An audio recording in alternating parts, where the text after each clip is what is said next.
শুভ সকাল সবাইকে। আশা করি আপনারা খুব ভালো আছেন।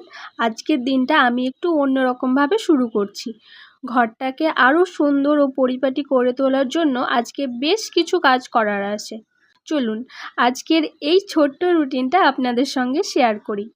আগের ভিডিওতে আপনারা সবাই আমাকে অনেক ভালোবাসা দিয়েছেন। প্রথমেই ভাবলাম বারান্দা বা ঘরের কোণে রাখা গাছের টবগুলো একটু সরিয়ে নেওয়া যাক। টবগুলোর নিচের অনেক সময় ধুলো জমে যায়, তাই সেগুলো খুব ভালো করে পরিষ্কার করে মুছে নিলাম।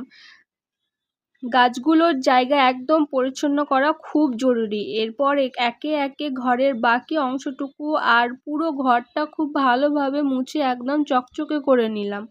কাজটা করতে করতে পরিশ্রম হলেও পরিষ্কার ঘর দেখলে মনটা যেমন খুব ভালো লাগে। সব কাজ একবারে শেষ।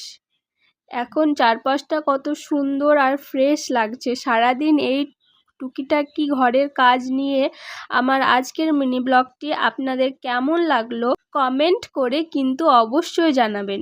সবাই খুব ভালো থাকবেন। দেখা হচ্ছে পরের কোনো ভিডিওতে।